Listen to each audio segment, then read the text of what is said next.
What's up, everybody? I am Travis, And I'm Cartoon Joe. and welcome back to another episode of this freaking show.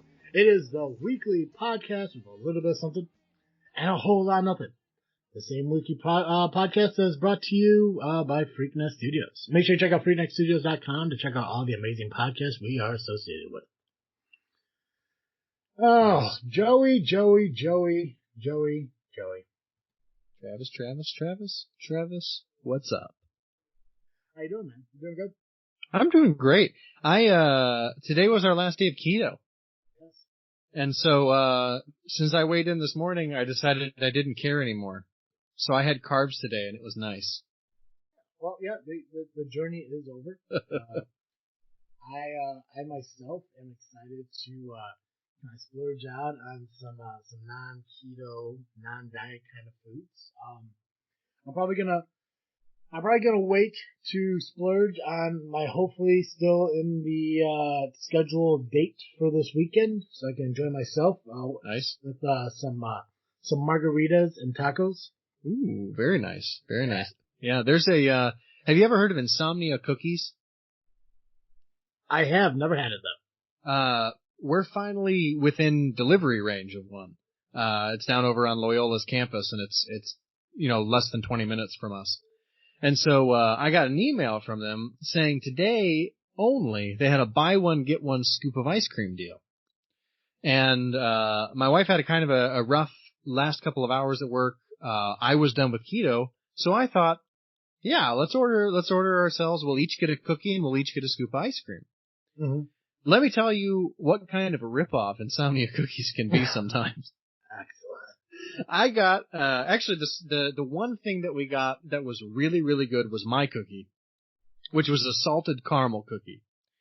It's a cookie that is, it's about 5 inches in diameter, so it's a big cookie. Mm-hmm. It's got chunks of caramel in it. It's salty. You could tell it was freshly baked. Wonderful.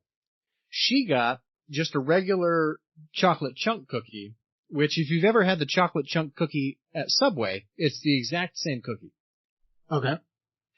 And it was the same, it was cold. It was not fresh baked. Then in our ice cream dish, which was maybe 2 inches tall and maybe about 3 inches in diameter, very small dish of ice cream. It had 2 mini scoops. She got mint chocolate chip. I got Rocky Road. And, it was each thing was it was a very small scoop of ice cream each. And it was both in the same tub. And it was melted because it was delivered by bicycle. Oh, God, man. And hers, you could tell it had melted and frozen in like opening and closing the freezer because it had chunks of ice in it. So it's kind of like pre-scooped, pre-packaged kind of ice creams. Well, it's scooped, you could tell it's scooped at the store. Okay. And then packaged in like a little cardboard dish with a lid on it. Gotcha. It was fine. I'm not really complaining about the quality, except that, would you like to guess what it cost us? Okay, let me think here. A scoop of ice cream and a cookie. You said this is on a college campus, right? Up in Chicago? Okay. Yeah.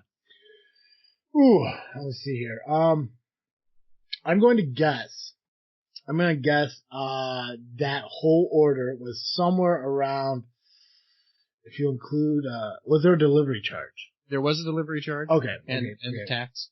Gotcha. Okay, I'm gonna guess somewhere around $22. It was actually just a little bit less than that. It was about $15. That's still a lot. It's still a lot. Like, I was going 22 just because of Chicago, but I guess when you factor in the fact it was a campus kind of area, maybe they're going cheap. 15 is still a lot for, like, because for 2 cookies and 1 scoop of ice cream. Yes. Yeah, because I know for a fact you can go to Burkhart's right now and you get a container of M&M, like freshly baked Burkhart's M&M cookies for $5. Yep. And probably a tub, like a little cardboard tub of that country churn, whatever. Even Blue Bunny or whatever, you could probably get for about $6-7. So you probably get for about $13, you get so much more than what you just paid for. How much was delivered? About $4 or $5? I don't even remember. It was like $2 or something. $2? Yeah, and I gave him a tip because he came on bicycle, and it was another $2 or something. So for 2 scoops of ice cream and 2 cookies, you paid $17. Basically, it was let's see here. The chocolate chunk cookie was $1.85. My salted caramel cookie, which was the best thing that we ordered, was $3.70. And the buy one get one ice cream was $2.50. So the subtotal was $8. The tax was $1.29. Shipping, it says here. The delivery fee was $2.99. The tip was $2.25. So the total was $14.58. Dude, it's not worth it. You know, I gotta tell you. Oh, go ahead. No. Finish what you're gonna say because this is almost a segue. So Okay, I want you gotcha. to finish what you're gonna say. I was just gonna say we used to when we were on Purdue's campus, we used to get it all the time, but we never really ordered it. We'd walk over and get it. And like honestly, you listen to those prices, it's not bad if you walk into a store and order the cookie there and they bake it fresh for you. You know, $3.70 is a little much, but like it was a pretty damn good cookie for $3.70. I'm just not sure it was worth, you know, the delivery fee and tip and all that. But it's worth it if you can walk to the store and buy it in person. It is not worth having delivered. That's all I was going to say. I got you. No, and I agree with you. I just wanted to let you know that the cost of them cookies and ice creams with the delivery and everything that you paid for could have bought you 3 days at Woodstock. Nice. Right. Way back in '69. Way back in '69, it was $6.50 for 1 day, $18 for all 3 days. Nice. And guys, I bring that up to you because me and Cartoon Joe, we're going to talk a lot about Woodstock and everything on this episode. Woodstock happened, I believe it was July 22nd to the 24th or something like that for back in 1969. And I figured, like, you know what? 15th through the 18th. So I figured with, you know, everything that's happening, with the coronavirus and everyone being shut in and going fucking crazy and people are getting upset about, you know, concerts being canceled and not happening because of the overpopulation that are going to be at these concerts. Why not go ahead and just talk about the concerts? Probably one of the biggest concerts in our country's history. I could say the world, but I believe Live Aid was even bigger. So we're going to talk about one of the biggest concerts probably in U.S. history because Woodstock had about 400,000 people attend their festival during the 3-day weekend. We're going to talk a little bit about the 1969 Woodstock, the original Woodstock, and then I got some price comparisons between the 69 Woodstock and the 99 Woodstock. Nice. We're going to talk a little bit about the band, the performance list, whatever the hell they call it. And Joe and I we picked some people to add to the I can't remember what the fucking word is called. The band list, whatever Festival? it is. The festival list or whatever? Yeah, but I know there's a real term for it. God, there is one, isn't there? There is. There's actually a guy. It's like a something sheet. I don't want to say it's like well. Anyways, we're gonna talk a little about that. I actually did work on this podcast, so I hope you guys really appreciate what I did here because I literally do this once every 3 years. So I think the last time I really tried this fucking hard on a podcast is when I wrote our parody of "'Twas the Night Before Christmas" for our Christmas special back in 2016 or 17 or some shit like that. So. Nice. Which actually I still have on my fucking notes in my phone. I found out. Ooh, that's exciting. Yeah, so I remember how old my fucking phone is now. So we're gonna get to all that. Cartoon Joe has a Star Award to give away, which a little teaser for you guys. It's an award we're given within the Freaknet Studio family. Little teaser there. But before we dive into all that, we got to do our segment for this season called That Freakin' Happened. So, Joe, what event happened this week that you would like to share with me and our listeners? Yes, I'm excited about this one because it reminds me of one of our sponsors, which is Audible.com. And just as a quick little plug, if you wanted to go to Audible.com and maybe get yourself an audiobook, you could also just do that for free and get a 30-day free trial if you went to audibletrial.com/freaknet. Yeah. But I bring that up because on this day, June 30th, way back in 1857, Charles Dickens read from A Christmas Carol at St. Martin's Hall in London, which was his first public reading. And it was something he did very often throughout his career. He'd write his very popular stories. It was serialized fiction. It would come out, weekly in the newspaper. And then it would all be compiled into a novel, when it was finished. And he'd sell the novel, and as part of his selling the novel tour, he would go and read it. Not everybody was literate all the time, and it was a great way for him to drum up publicity. And as I understand it, he was a tremendous performer. So, you can experience that for yourself in some ways. I mean, it won't actually literally be Charles Dickens if you pick up A Christmas Story or A Christmas Carol, but it'll be pretty good. It'll be a good reader, I promise. Yeah. And of course, we have our own form of that during the month of October when the Freak Joe makes his return and does Freaky Tales. This is true. Yeah. I got a good one for you here, Joe. I'm excited. It's actually a two-parter. It's a two-parter. I found the one, and I found out there was another event. So anyways, this is the first one I wanted to do. I wanted to talk about the assassination of President Garfield. Right? Oh dang. Yeah, okay. Yeah, so the first one I want to do is July 2nd, 1881, President Garfield's assassination. So U.S. President James A. Garfield is shot and mortally wounded by Charles J. Gutaw. I don't know if the last name's right or not, but it's close enough. Gutaw, at the Baltimore and Potomac Railroad Station in Washington, D.C. Gutaw believed he deserved an appointed position due to his support of Garfield's presidential campaign. When that did not happen, he decided to kill the president. Garfield died in September after extensive medical treatment. Gutaw was apprehended at the shooting and was tried and hanged for his time. Now, the reason this is a two-parter, because it turns out his hanging happened on June 30th of 1882, so actually today. So almost a year later, he finally got hung. Oh my gosh. So Charles J. Gutaw is hung for the assassination of U.S. President James A. Garfield. Gutaw was angry for rejecting various job applications. He shot Garfield at the railroad station, or the train station, and all that noise. So I had to do the two-parter just because one coincided with the other, and it's within the same exact week. Obviously today being June 30th as we're recording, and obviously June 2nd happening was a Thursday. So that's amazing. I didn't know that. Yeah, I thought it was a little fun fact and everything. And I wanted to do it because of Kennedy, because of Lincoln. Garfield is really kind of... He's often forgotten in the list of presidential assassinations. Yeah, him and McKinley. Oh my God, I forgot about McKinley too. Everyone does. Garfield and McKinley do not get any kind of acknowledgement for presidential assassinations because JFK and Lincoln not only were obviously more popular presidents than the other two, but the fact that there's all that conspiracy about how their lives are so entwined, with Lincoln being shot at Ford Theater and Kennedy being shot in a Ford, and Kennedy's secretary's last name was Lincoln, and Lincoln's secretary's last name was Kennedy. Both assassins were known by their three names, John Wilkes Booth and Lee Harvey Oswald, and stuff like that. So, I think we're going to do an episode about that later on in the future, because I do want to go through all the conspiracy theory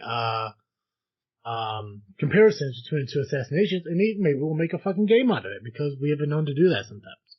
Nice. I'm excited. Yeah. Let's see here. McKinley. How did he die? No, shot twice. Oh well. We can talk about that later on too. Yeah. We got. I do vaguely remember with Garfield. Hadn't they just invented the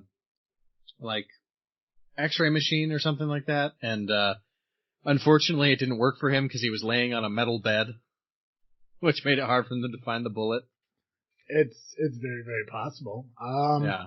I don't know why. That's like the one fact I know about him, if I know it at all. Let's see here. I'm trying to look at, he says he shot Garfield because he had bipolar disorder and, severe effects of syphilis. Oh, nice. Oh, God. For the next 11 weeks, Garfield endured medical malpractice and died on September 19th of complications caused by infections, which were contracted by the doctors relentlessly probing his wounds with unsterilized fingers and instruments. Yeah. I knew it was something like that. Because they I knew the bullet itself didn't kill him. It was the infection. Less than 4 months after he took office, the president was arriving and shot him twice. One bullet grazed the president's shoulder and the other pierced his back. It sounded kind of like he could have survived. Yeah. Yeah, under competent care. Just a few honorable mentions. Some assassination attempts and plots were on Andrew Jackson, Lincoln, Taft, Roosevelt, Hoover, other Roosevelt, Truman, Kennedy, Nixon, Ford, Carter, Reagan, H.W. Bush, Bill Clinton, George W. Bush, Barack Obama, and Donald Trump. Huh. So. You don't hear about a lot of those. You know what? No, any of the Bushes, Clinton, Obama, and Trump, I heard nothing about any kind of plots. Reagan, I believe, actually was shot and survived. Yeah. Carter, I didn't hear much about. George Ford, I think I have. Nixon, I have. Obviously, Kennedy, right. And so on and so forth. The only thing I ever heard about, like, conspiracy, like, assassination, like, it wasn't even an assassination attempt. It was a precaution for the potential of, was when Obama did his speech from when he won, was it 2004? Or not 2004, 2008? That he won? Oh, yeah. The inauguration? Or the acceptance speech, whatever it's called. Oh, the acceptance speech. Okay, gotcha. They had a huge, plexiglass, like, barrier between, everybody and him at the, podium. I think I do remember that, cause I think it was in Chicago. I want to say that's true. I mean, it would make sense. It's where his political career started, so. Yeah. I mean, it could be, no, I know he was in Chicago. It's the plexiglass thing that maybe I'm wrong about, but I do believe it was there because I think you kind of see a slight reflection when he was doing his speech and all that. Huh. So. I did not know that. Yep. But yeah, I mean, obviously, just because, these major assassinations happened, obviously in the late 80s, early 90s, early 1800s, and it's still occurring even here in 2020, or, I'm sorry, 20, whatever the fuck, Trump was last, threatened, 2018 was the last one. He got a letter containing crushed castor beans. I don't fucking know. Don't matter. Sorry. We would, like they were trying to pretend to send anthrax, but it was just like dried Navy beans. William Clyde Allen, a U.S. Navy veteran, sent a letter containing crushed castor beans to President Trump. The letter did not reach the White House as it was seized by the Secret Service. He sent similar letters to James Mattis, and Chief of Naval Admiral John Richardson. Allen was arrested. Oh, I forgot about that. Yeah. Oh, right. It was ricin. Okay. I apologize for making light of that. I mean, obviously the guy's a maniac if he's sending things like that in the mail. Yeah. But I just assumed when you said bean that it was like, actually like a bean. I mean, that's what they said, castor bean. Yeah, no, that's what it is. It's a castor bean. I just, for whatever reason, my brain went cannellini bean. Ooh, like just, Boston baked beans? Next sea like bean. Bushes? Yeah. Right, yeah. Oh, God. We'll look at this real quick. November 17, man affiliated with ISIS was arrested, by the Philippine National Police, reported planning to assassinate Trump during the Asian Summit. Again, 2016, Martin Stanford, British national with mental health issues. And then obviously even Obama in October of 2018, a package that contained a fabricated pipe bomb was sent to former President Obama at his home in Washington, D.C. So he had a life threat in 2018. Again, April and 13. Yeah, God. People just gotta stop trying. Even Clinton got a fucking package of 2018. Wild. So in October 2018, Trump, Obama, and Bill Clinton all got, death threats. Wow. That is a guy who is impartial as fuck. Yep. Nope. He just wanted to kill everybody. Right. I don't know. Which honestly, obviously I would never advocate for the murder of a public official. However, fair. I get it. Yeah. There's nothing noted here that, the package was sent. So there was, the Bush package, they got fingerprints off of. But nothing about who sent the package to Obama. So I don't know. There was some, residents Caesar Sayok from Florida sent a package to Clinton. So, anyways, we're not here to talk about fucking assassinations, because that's the exact opposite of what we're trying to focus on here today. But we will talk about this in the future. All right, I'm in. This is how I find what we're going to talk about on the show. Yeah. Things that pique my interest. Yep. Right. And the whole reason I want to talk about Woodstock is because I'm getting really involved into the Arrowverse DC TV shows. And I love Legends of Tomorrow and all the historic figures that they associate with throughout the show. And Woodstock being one of those memorable, episodes. This episode of This Freakin' Show is brought to you by BallWash.com. Now, it's no secret that the man's most prized possession also happens to be the most sensitive part of his body. Balls are prone to sweat, odor-causing bacteria, and irritation. Upgrade your balls game with quality products formulated to keep your skin healthy and fresh. Guys, that is where BallWash.com comes in. Go to BallWash.com right now, check out the variety of products they have, as well as kits and subscriptions they have available for you. And when you hit that checkout button and you go to pay for that order, make sure you use the promo code FREAKNET, that's FREAKNET, at checkout. It will save you 15% on your entire order. That's right, ballwash.com. When it comes to your sack, they got your back. So, we're going to talk about Woodstock. Obviously, if you guys remember, Woodstock was a huge hippie festival. I'll call it hippie, whatever. Hippie festival back in 1969. It was a 3-day thing up in New York and everything. They tried it again, I believe, in 94. They tried it again in 99. They were supposed to do one in 2019, and that obviously didn't happen, which I'm not really sure why. I think it was lack of funding or something like that, to where the 2021 didn't happen. But I do have a list of some of the 2020 performers who are supposed to be there. A lot of them, I have no idea who the hell they are. Some I do. I mean, the Lumineers are on here. Miley Cyrus is on here. Akon is on here. There's just a lot I don't remember. And then some of them obviously are from the original Woodstock, which why not bring them back for the 50-year anniversary? Oh, for sure. Yeah. So, I want to dive into we're going to call it This Freakin' Woodstock. All right. And, what I want to do is we each picked 5 bands to put into the new Woodstock. Now, the original one, I think, Joey, you said, and I don't remember the number, it was 32, right? It was a 32 original, yes, bands and performers at the original Woodstock. So what I did is I went through and found out which bands or which performers are still active in the music world today. Nice. So they are going to be at this freaking Woodstock. They're going to perform in the first day, a little bit of the second day, and then my 5 bands and your 5 bands are going to pick up in the end. Perfect. So honestly, that sounds like a great festival, just by the way. Right. And a lot of these people here and everything, like I've never heard of a lot of these guys. The people I do know of, unfortunately, have passed away. Grateful Dead, Janis Joplin, Jimi Hendrix, unfortunately, are all gone. Those were the big names that happened at Woodstock. And I actually want to dive into some more money-related things with that here in a little bit. But I want to go through the names first because I want to dive into all the money stuff later on.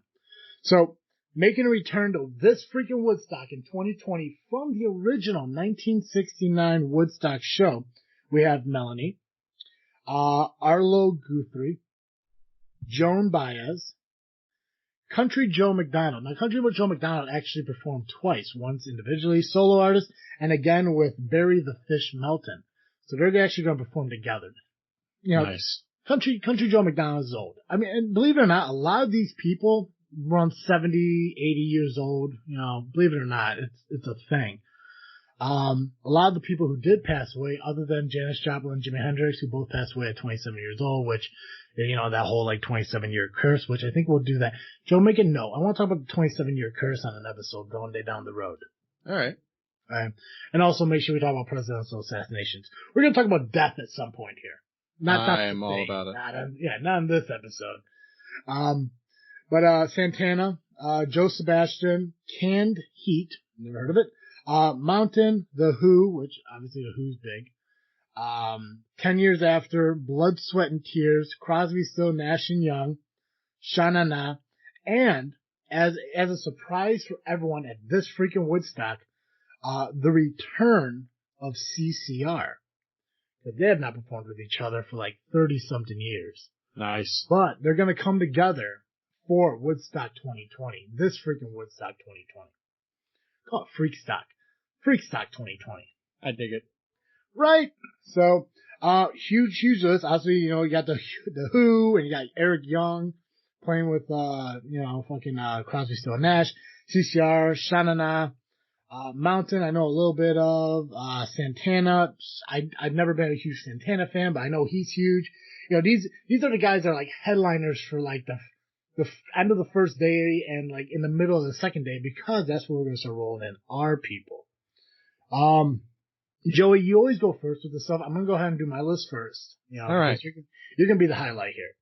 So, I stuck with a lot of bands and performers that I think would play at Woodstock. Because for those of you who know me, I'm a huge 80s hair metal, glam band, glam rock, whatever you want to call it, when you're talking about like Def Leppard and Kiss. But again, like heavy metal and stuff like that, like Metallica or AC/DC, I'm a huge fan of too.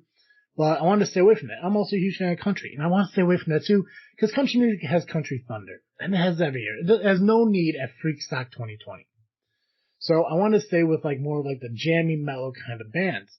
So I went with the Lumineers and Mumford and Son, because I think those are probably the two kind of bands that are current that you could hear at fucking Woodstock. Nice. Imagine Dragons, I just really like. I think they're kind of like in that middle of like that mellow, but giving it a little bit of kind of pop, kind of like what Jimi Hendrix did for that era. Like it's like that mellow, like kind of like peace and love and hippie bullshit, but at the same time it gives you like that rock, and like when he sings like when he does like Voodoo Child and Foxy Lady and stuff like that. And then to give a little bit of country, but it's more like folk, I want to do Willie Nelson, just because I think with his acoustic and everything, it gives you like a mellow point, a mellow low within the, kind of like the show. And then obviously I want to do Kenny Chesney, because he kind of has like that beach music vibe kind of thing, like with Jimmy Buffett, that I think still kind of keeps him in that mellow tone. For so sure. So you have them play throughout the day. You get Willie Nelson to open up. Chesney will follow him. You got the Lumineers that will kind of play right with them as you get later into the night, because that's when you have the Imagine Dragons come out and rock the shit out of that night, and they'll wrap up, that fucking like second day or something like that.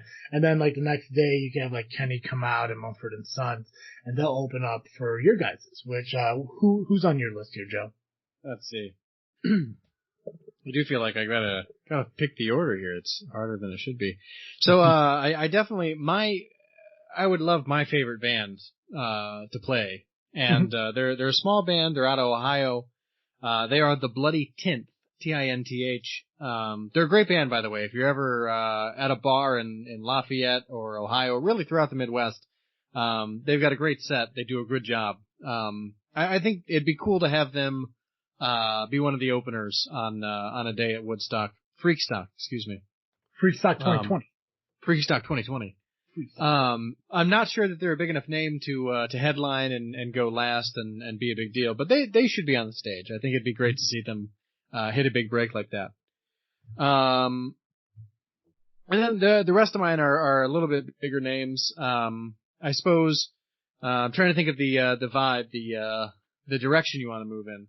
I suppose I'd want to go from the Bloody Tinth to, even though he turned down Woodstock the first time, as you were informing me before the show, I feel like his music fits in the same style as the Bloody Tinth. So I got to bring in, Bob Dylan, who just released his latest album this last week. Isn't it amazing, like, when you get, like, some of, like, these older guys you haven't heard from in, like, what seems like a decade, just randomly pop up a fucking, album? Right? Yeah, with a 17-minute single on one of the tracks. Right. I haven't listened. Speaking of presidential assassinations, that's what the track is about too, by the way. Which, whose assassination? John F. Kennedy's. Oh, really? Mm-hmm. And I haven't listened to anything from Bob Dylan, since I think times are changing. I think that came out in early 2000s. Mm-hmm. But one of the biggest things I love about Bob Dylan, and it's kind of the same, reference to like AC/DC, because AC/DC started around like the early 70s and stuff like that. And they released a new album, I think like '08 maybe, or '09.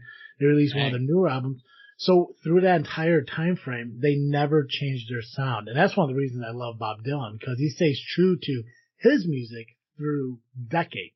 Oh yeah, yeah. So and he only sings when he wants to. He doesn't. It's not even singing, it's just like some kind of mumbling. Like, yeah, it's poetry to a rhythm and a tune. Yeah. Which I guess is all singing is, but that's not my point. If you've heard Bob Dylan, you know what I mean. Hey, you got to hide your love. God, I fucking love Dylan. Good choice, man. Wow. Like a rolling stone. God, good choice, Yeah, Joe. That was a good fucking Thank you. Thank you. I've been enjoying that album. I've listened to it a couple of times. And then, you gotta get some new blood. I mean, it was a big deal to be on the stage back then. It's a big deal to be on the stage now. So I'm gonna throw in, one of my favorite breakout artists of the last couple of years is Billie Eilish. And, I think it'd be fun to have her. You put her right in the middle. She's not a headliner. She's not an opener. She's right in the middle of it. And, it's gonna help mellow out the evening, I think, cause her tone and everything is, I think it's a good transition from Bob Dylan to the band that comes after her for me. So, I like her music. I like, she captures an emotion of the time that I just like. It just, I don't know. It speaks to me. So then we're going to transition into, one of my other favorite bands, and it could just be because of, they really got big while I was in college, which is Fun. I love Fun. And they've got a similar vibe, I think, to Mumford and Sons and Imagine Dragons, and they're a little bit My Chemical Romance and a little bit folk music and a little bit, just themselves. And so I really dig them. And then, I would end the night with these are all my favorite. I mean, I love all these bands on my list. Foxy Shazam, which is, they are a tremendous band. They are like, I would describe them, they are like if Queen was the Red Hot Chili Peppers. Okay. Is their sound. It's very jazzy, very rocky, very big band, but also very mellow, beautiful tones, a lot of soul in their music. It can soar really high or dip really low. Beautiful stuff. So, I really love Foxy Shazam. Okay. I'll have to listen to them. Did you ever get a chance to look at that, documentary about Queen on Netflix? No. Like The Show Must Go On or something like that? I didn't even know it existed. It's really cool. It's a very cool, documentary, because they talk about how, oh god, who's that kid? Adam Lambert? Yeah, how he kind of took over like that front runner, lead singer role. I always forget about that, and then I'm reminded. Well, it's one of the cool things, cause he even says, like, in the interview, he's like, I'm not replacing Freddie, because there's never gonna be another Freddie. Right. No. And he admits it. He's like, I can never be Freddie. I just have to be Adam. Right. So it's a cool thing. And even Queen says, like, like when they introduce themselves, it's Queen with Adam Lambert. It's not just Queen. Oh, nice. I didn't know that. Mm-hmm. Yeah. It's a really cool documentary. If you ever get a chance, I recommend checking it out. Yeah, I'm going to add it to my list. I hope so. I hope you do. I hope you do, Joe. Anyways, cool.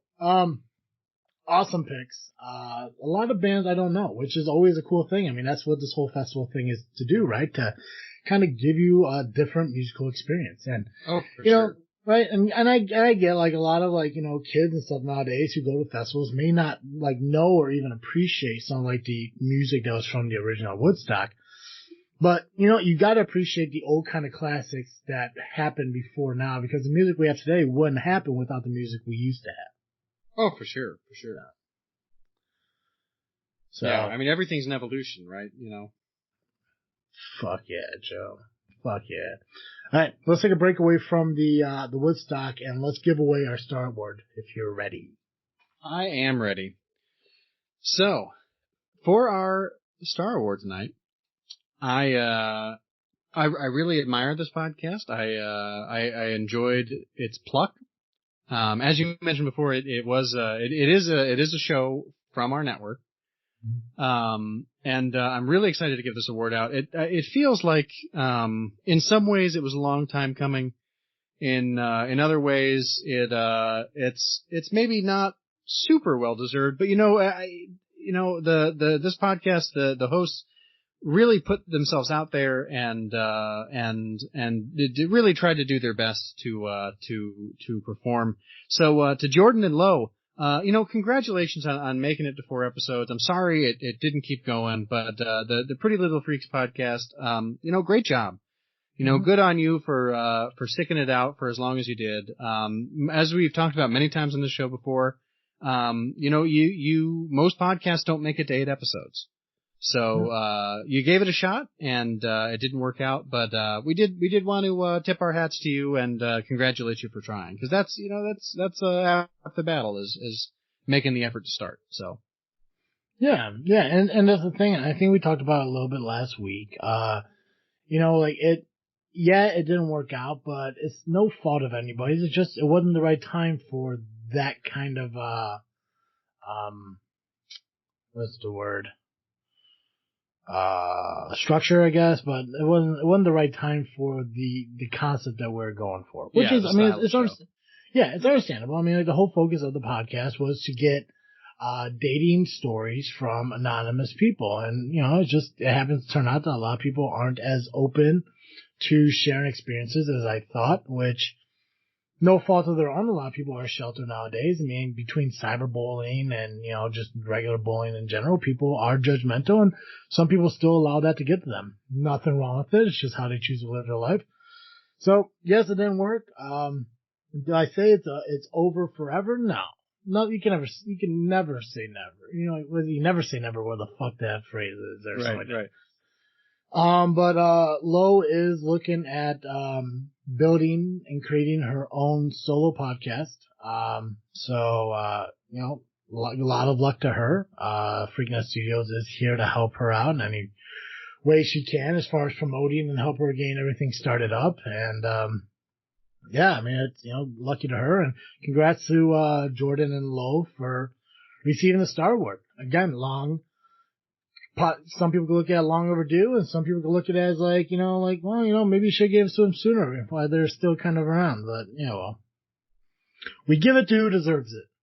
Right? Yep. Good or bad, right or wrong, if, you get it for a positive or negative reason, it doesn't matter. At least you tried. It's like that one guy, what was that fucking Star Wars we gave a few years ago where some dude wrote Ohio on his roof? Oh my God, yes. I forgot about that guy. Yeah, I think just to mess with people. Yeah, I think Skype got it 3 different fucking times. Yeah, they've gotten it a lot for being real shitty. Yeah, Fear and Clint, which, shout out to Fear and Clint, by the way, some friends of the podcast that we haven't really talked to in a while. I know Clint has taken a hiatus break away from podcasting, so I can't wait for him to get back into it. And we do need to get him back on the show to do some, what's it called? Freakin Flicks or whatever we call that segment we haven't done in a while. Oh yeah, Freakin Flicks. Yeah, and Fear, along with MDI, his wife, they're looking at, releasing a new podcast, themselves as an official couples podcast. So, shout out to them, you want to give them the Star Award again too, just for the hell of it? Just right now? Yeah, just right now. Yeah, sure, why not? Let's throw in Fear and MDI. Yeah, so Fear and MDI, Star Wars to you guys for rebranding and bringing back, your guys' podcasting chemistry into something new and exciting, kind of a couples thing, which is really awesome. And Clint, I want to give you a Star Award too, just because even though you're on a hiatus from podcasting, you're still doing your streaming and all that stuff and still kind of moving forward in social media. Okay. We like to award people, man. Yeah. And the best thing about all of it is nobody ever asks for one. They just earn it Right. themselves. Yeah, Because if you ask for it, how weird is that? You know, like, right? Like, it's like, hey, how come I don't get awarded for that made up fucking award? Like, oh, I'm sorry. Does it mean that much to you? Yeah. Yeah. You just gotta be on my radar about it, you know. Yeah. You guys, you know, I mean, really, you either have to do something exemplary or you have to fail so miserably at being yourself. It's one way or the other. There's no fine line. No, yeah, you can't, there's no medium award for this. It's success or failure. Yeah, I mean, that's the whole point of following your star. In good or bad, right or wrong, you followed it. And if you failed, hey, we'll still give you a star award. If you succeeded, you still get a star award. Maybe one day down the line when Freakin' Studios is up and running and we're fucking huge, or I win the lottery, whichever one happens first, maybe we'll get true fucking awards and we can ship them out to fucking people. Oh, I would love to do that. We could make an entire star award night. It could be like the fucking Oscars. So many people would be so confused. Right? Right? Like, what the fuck is this? And we just literally put in there in parentheses, like Oscars, but not. Yeah. Yeah. The Joes. Alright, so congrats to all 5 fucking recipients of this month's Star Award, because that's what we did. Okay, let's get back to Woodstock here. So as we mentioned, Bob Dylan originally turned down playing at Woodstock. Some other people who are well known that turned it down, Simon and Garfunkel, Led Zeppelin, the Byrds, the Doors, John Lennon, and the Rolling Stones all turned down playing at Woodstock as well. I looked up the information on why they did. It was nothing more than just not being in the country or working on an album and stuff like that. So they had other plans. It wasn't like a protest in any way or nothing negative. The only person that it was almost like a protest is John Lennon said that he wouldn't. I keep wanting to say John Legend, and I don't know why. John Lennon refused to play unless they gave a spot to Yoko Ono to play. And Woodstock said, yep. And Woodstock said, nope. Yeah, you have to be good to play Woodstock, man. Mm-hmm. No Yoko Ono. Yeah, so. Sorry, Yoko. Yeah. Well, other than that, Rolling Stones didn't because Mick Jagger was in Australia. Let's see here. Bob Dylan turned it down because he was playing the Isles of Wight Festival of Music in August. So he had something else preoccupied. The Byrds chose not to participate,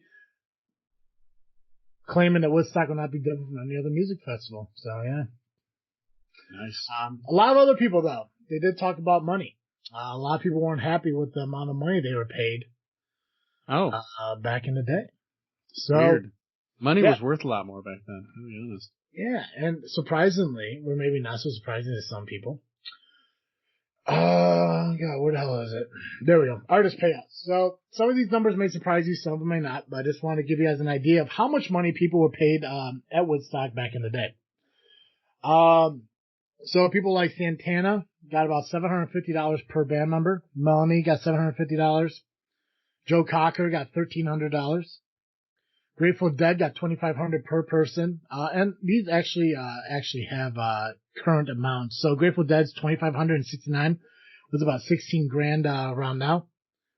Crosby, Still and Nash and Young got $5,000 apiece. The Who got $6,200 apiece.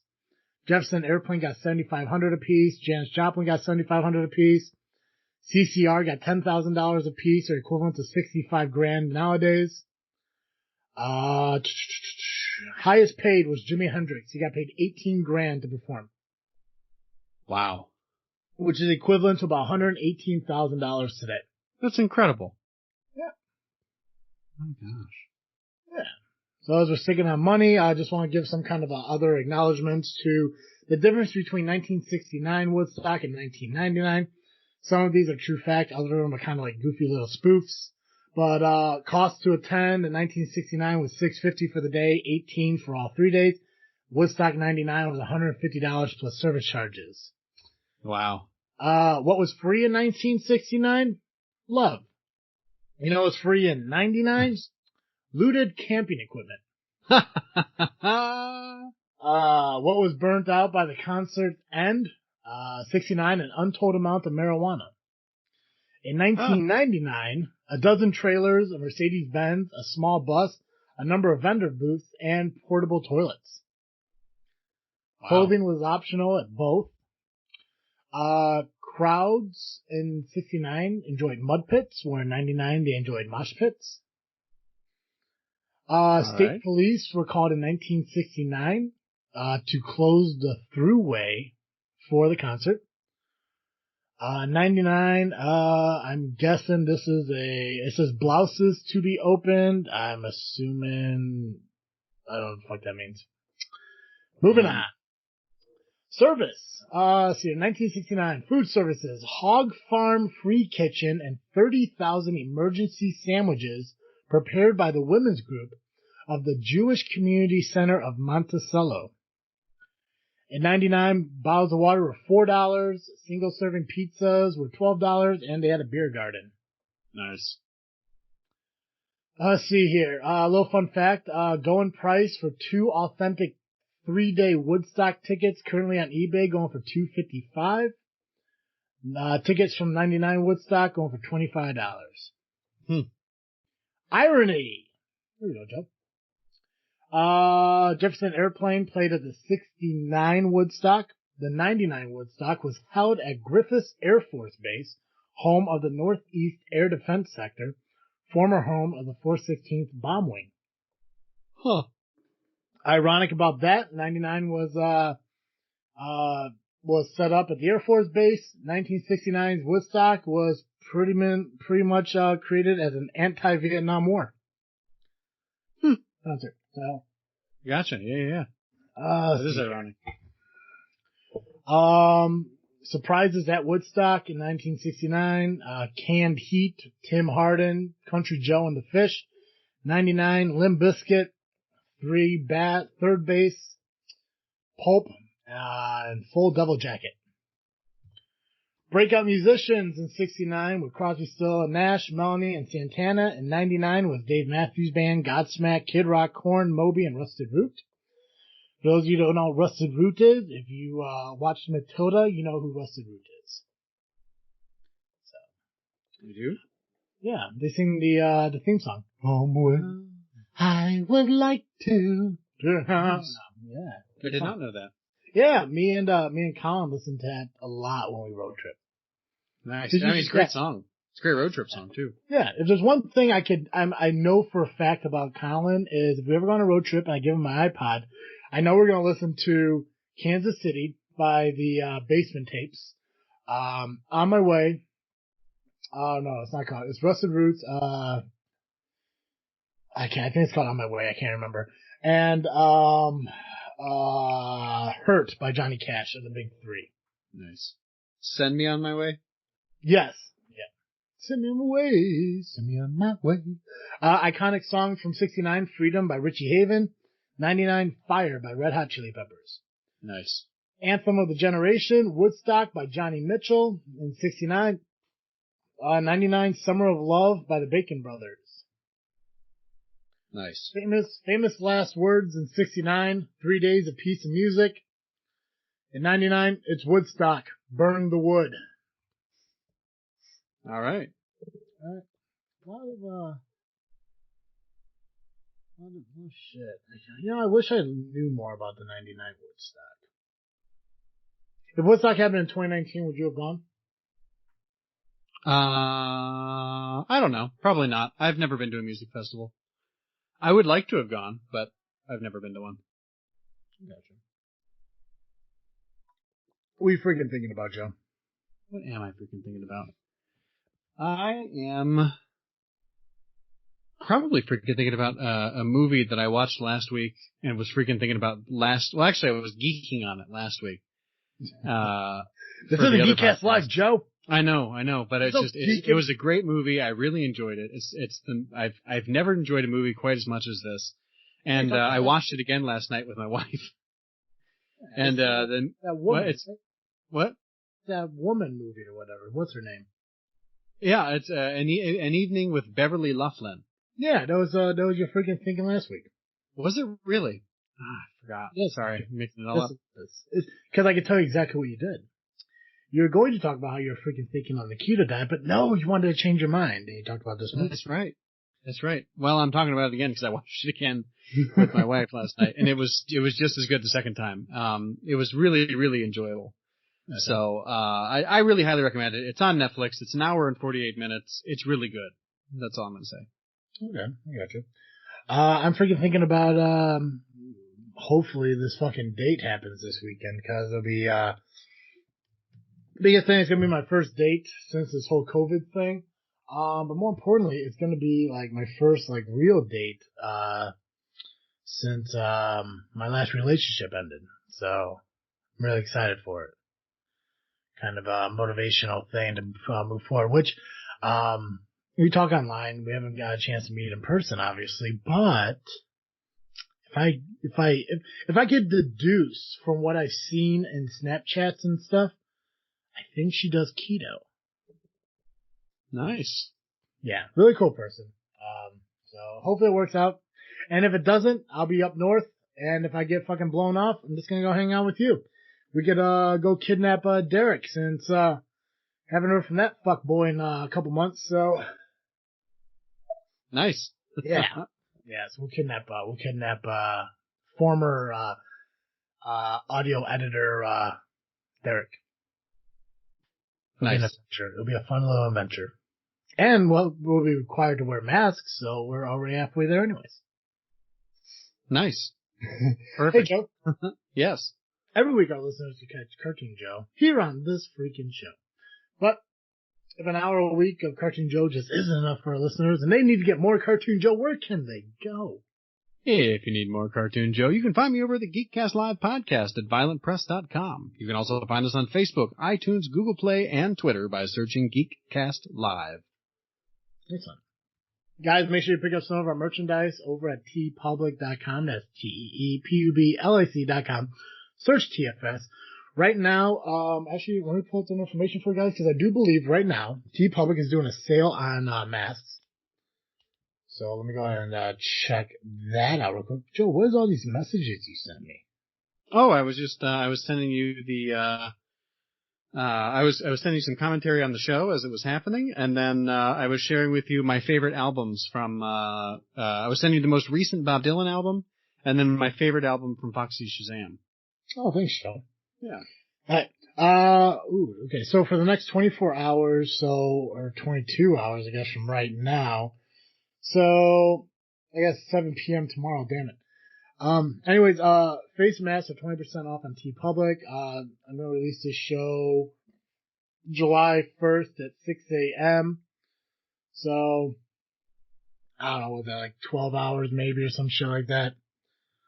So we'll post up on our social media. Maybe if our Facebook followers see it and they want to order some masks and everything, TeePublic is doing a 20% off sale on masks.